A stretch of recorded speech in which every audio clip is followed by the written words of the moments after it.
Shalom Israel, this is Bishop Nathaniel. The Israelites have been scattered across the four corners of the earth, as prophesied in Deuteronomy the 28th chapter. Here in Israel United in Christ, we need your help to recover the remnant of our people, teach them the gospel. Please help us, support us, and join or donate to the Booster Club today. Shalom.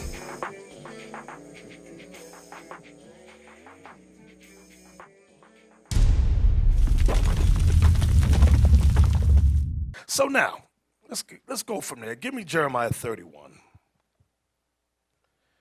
Wait a minute, make sure I get it right. Do I want Jeremiah 31? Yes. So, understand about Eve. What Eve went through listening to Satan is the same thing that our sisters, our lovely sisters, go through today. They don't like listening to their husband that God put over them. Why'd I got to listen to him? I'd rather listen to the white man. I'm going to give you another example of that. One of our lovely sisters here, she says, I want to get married to brother so-and-so. We said, sister, brother so-and-so's not ready to get married. I think he is ready. He's not ready. She goes get brother so-and-so. Brother so-and-so says, I'm ready to get married. We said, you're not ready to get married. He said, I am ready to get married. And we said, furthermore, she ain't ready to get married. What sisters has she counseled with to prepare her for a wife? He says, she speaks with sister so-and-so. I said, sister so-and-so's not married. She's been divorced several times. What are you talking about? How is she giving her counsel? So I'm the stupid old man up here on the podium. I said, have at it. You do what you want. So they get married. He comes home. The house is filthy. There's old McDonald's all on the stove, empty Chinese cups. And the wife, is this my phone? No, where's my phone? I'm going to do his wife. His wife is on the phone, texting and on Facebook and Instagram, send. He goes, sister, I am hungry. I've been here. I went out to work for 17 hours. I come home, there's no food. There's nothing here. She's like, okay. He has to call his mom to go get some food. That's day one. Day two. He comes home. She's texting. She's on the phone, Facebook, Instagram. Send. Sister, I come home. 17 hours. Work. You don't have to work. I pay all the bills in the house, sister. Why you do this to me? She's like, the next day. Now, I'm just rushing through it because, they bumping and grinding because I tell you, sex is good in the beginning. Sex is good. Remind me, we're going to show that video, D is good. Remember, D is good. Anyway, I put a disclaimer on that. So afterwards, he's at work and comes home. So now this is day 3 now. You got the same McDonald's cups that was on the stove is still there. Yeah. The same Chinese food stuff is still there. She's on the phone, again, texting with her friends on Facebook and Instagram. And here he go. Sister. This is the posture he got. Sister. I'm hungry. I worked 17 hours. There's no food. She's like, yeah. He couldn't take it. He starts cursing her out. He's raising his voice, yelling in the house. She says, you don't talk to me like that. She's grabbed his clothes to throw his clothes out the house that he's paying for. She does it. She throws his clothes out the house. He can't take it. So he grabs her around the neck and begins to strangle her. And that ain't the sex thing. I'm into a real choking. God. She manages to get away. Oh, God. She runs out. Call the police. C'est passé. C'est.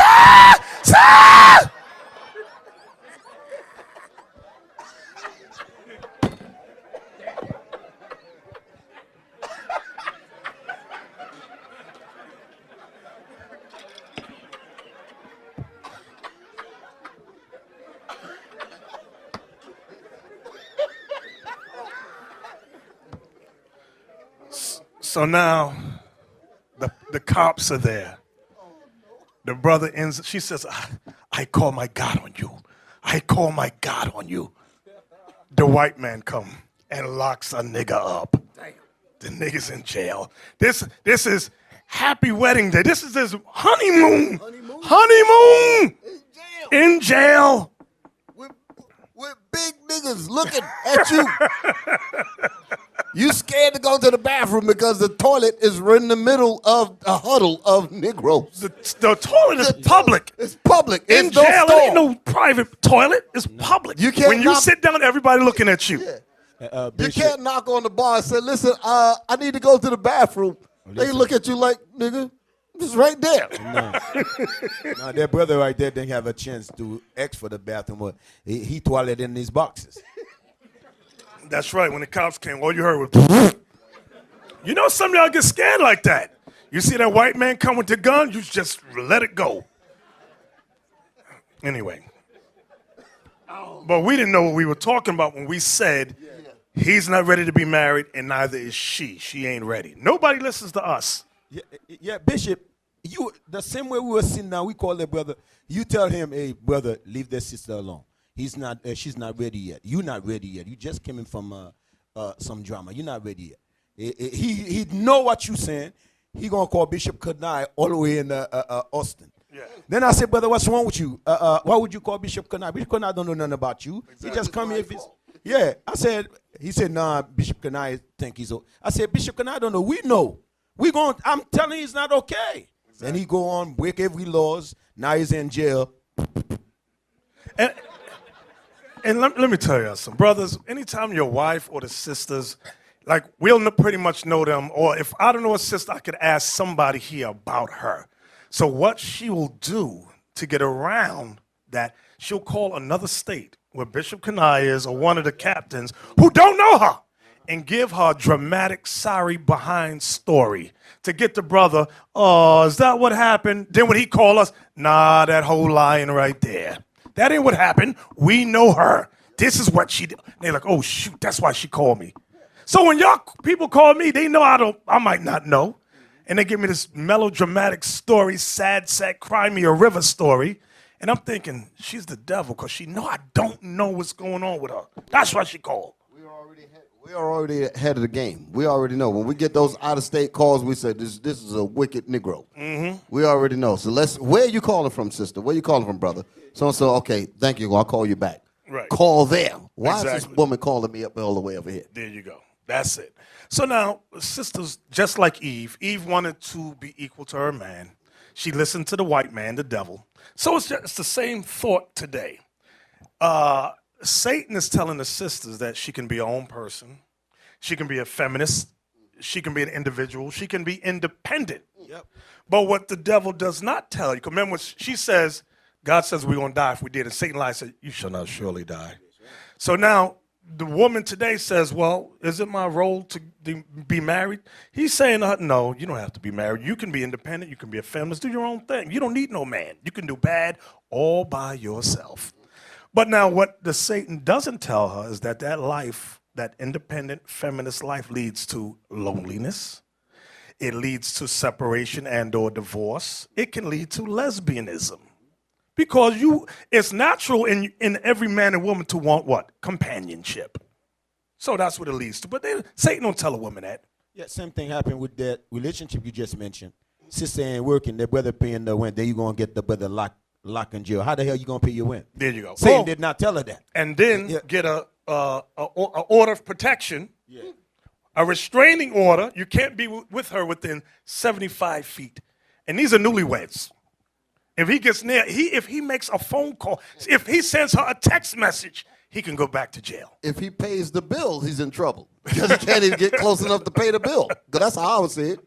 I would say it just like that. Give me Jeremiah 31:22. So your sisters that listen to the white man as your God, and he tells you be independent. You can be bad all by yourself. Be a feminist.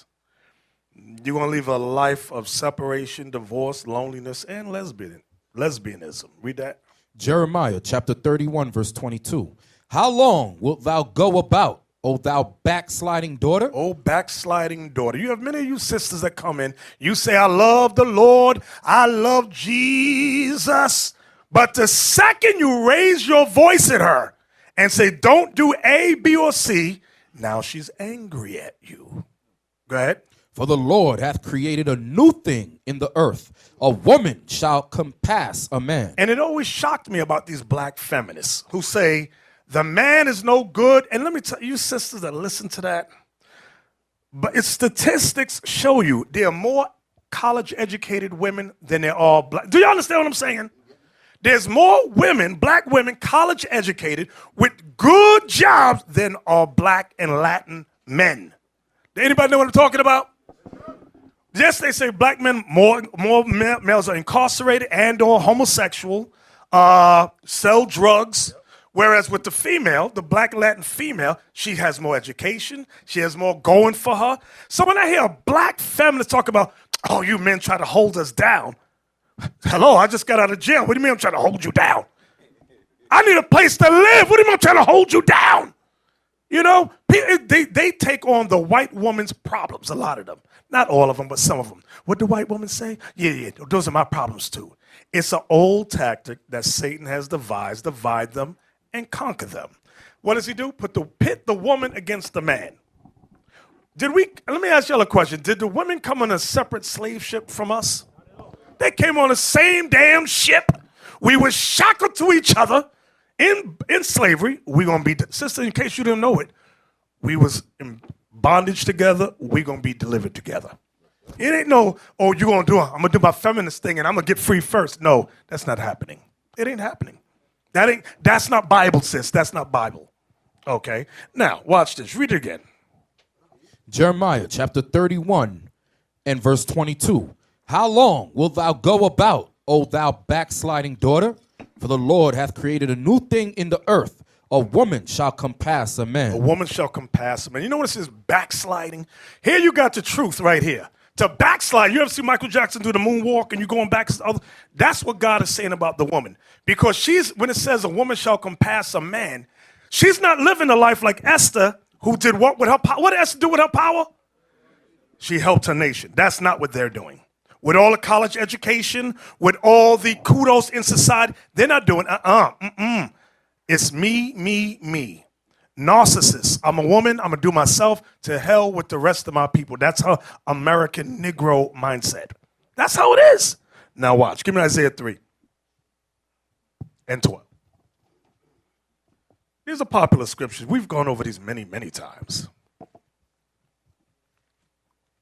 And I thought I would never go over them again for a while because the sisters were doing somewhat fairly well until Beelzebub raised her head. And you know, what's that game when you hit the whack-a-mole? You got a whack-a-mole. Is that the name of the game? Where that little thing come up and you got a pat, pat, pat on the head? Here go the woman, raising her head to curse out the man, curse him out, rise up over him. You got to whack that head back in there. Stop doing that. Read that. Isaiah chapter 3 and verse 12. And let me tell you something. We out traveling doing the Lord's work. Some of you wives call the brothers on the trip and complain about bills. Sisters, don't do that. Some of these brothers had a head full of head. Half of them have bald now. Cause of you. We go out to do the work. Light bill is due. They cut off the lights. Listen, sis, call brother so-and-so. We're going to get the money. Just get the money. Get your lights cut back on. But don't wait. Now, she knew the light bill was due already. She home all day. Wait till the brother goes out to do God's work. I'm going to wait till he land. Then I'm going to spring it on him. Now make the brothers, hey, he's all nervous and sweating and hair falling out. It's crazy. Sisters, don't do that. Remind me to talk about pillar of rest. Yeah, Bishop, you remember that brother? Yeah, you had an afro. Yeah. You remember that brother? That brother was in some good spirits. Soon he heard the news. Yes. He looked like he said, "You all right, brother? You okay? You sure? You want something to drink or what's going on here? You good?" Read that. Isaiah chapter 3 verse 12. As for my people, children are their oppressors. That's these single parent households. Children are their oppressors. Go ahead. And women rule over them. That goes back to Jeremiah 31, that prophecy about a woman shall compass a man. Women ruling over them. What Satan did was divide the family. He says to the woman, as he did in the garden, you can eat of this fruit. You can learn this. And you don't have to listen to that man you got. You can tell him what to do. Really? Yes, you can tell him what to do. Okay, I'm going to do that. She did that. and they got their lifespan cut down because of what she did. Both of them. Read. O my people, they which lead thee cause. That's the woman. Remember it said the woman shall what? Read that again, Isaac. As for my people, children are their oppressors. This is the part I want. And women rule over them. Women rule over them. Go ahead. O my people, they which lead thee The woman cause thee to err. cause us to what? To err. To sin. The same way Eve did in the garden. Adam. We can learn this. We ain't got to listen to what God says. Satan told me, the serpent, that beautiful. She probably said an angel from heaven came and told me. She didn't say the devil said, or Satan. She said an angel from heaven came and spoke to me. You ever had these women have all these dreams? You brothers know these women that got dreams all the time? Tell them to stop taking Xanax. That's what's been going on. Give me verse 16, same chapter. Verse 16. Moreover, the Lord saith, because the daughters of Zion are haughty. Hey, over here. Can we look up haughty? I don't know what that means. I did, but I'll have a short-term memory. I don't know what that means. Let's look it up. Haughty. Because the daughters of Zion, that's the black and Latin woman, primarily the black one, arrogantly superior and disdainful. Synonyms: proud, arrogant, vain. Oh, vain. Oh, listen.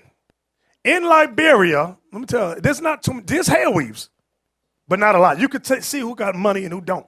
The ones who got hair weaves got money. They want to live like the American black woman. It says vain, conceited, snobbish, superior, self-important, pompous, supercilious, condescending. You ever see the commercial where a woman squeezes her gigantic behind in a pair of jeans and says to her, and she know they don't fit. Y'all know the commercial I'm talking about. She says, do these look good on me? And he gets a Twix and shoves it in his mouth. They call it a Twix moment. Y'all know what I'm talking about? Because he know if he say anything, baby, that's too little for you. He gonna get railed on by the woman. She gonna curse him out. She might not even give him no sex tonight. Y'all know what I'm talking about. And the reason y'all being quiet, because some of y'all going through that right now. And your wife is on that side of the room, so you don't know what to say right now. Cannot be honest. You cannot, because you ain't gonna get no booty tonight. Read verse 16 again. Verse 16. Moreover, the Lord saith, because the daughters of Zion are haughty, and walk with stretched forth necks. You know what it means to walk with a stretched forth neck? What does this allude to? She's in everybody's business but her own. She in your business, she in your business, she in your business. There have been sisters this week told other sisters, leave your husband. You could do bad all by yourself. Leave him, because they got in an argument. Are you kidding me? They get into it. My mama just passed. They've been together, 40 years. Argued every week. It was a normal thing. But it meant nothing. But for them, what do they call them, millennials? These millennial hoes. That's what I'm going to call them. Huh, you just leave. He raised his voice to you, girl. Leave. Stop listening to her. She's a demon. She going to be lonely, a feminist, and or a lesbian. Watch. Just watch. Yeah. You still got the definition haughty? Put it back up there, please, for a second.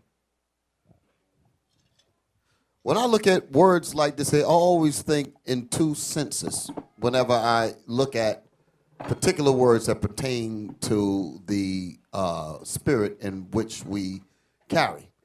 We talking about haughty. I'm looking at the synonym: proud, arrogant, vain, conceited, snobbish, superior, self-important, pompous. Y'all see these words. The question that you have to ask is: this haughtiness is done to all people? No. It's her haughtiness is against her husband. That's what, because when they go to work, they ain't haughty at all. They obeying every law, every word, every policy, everything. They're doing it all. But when they come home to who they call Lord, they got this nasty attitude with them. Shalom. This is Bishop Nathaniel of Israel United in Christ. Please subscribe to our YouTube channels. Stay up to date with our latest events, music, and classroom lessons.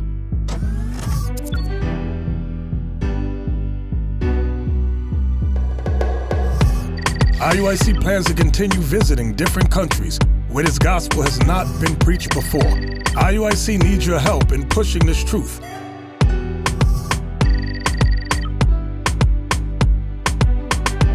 So join us. Subscribe to our Instagram, Facebook, Twitter, and podcast, and stay up to date with us.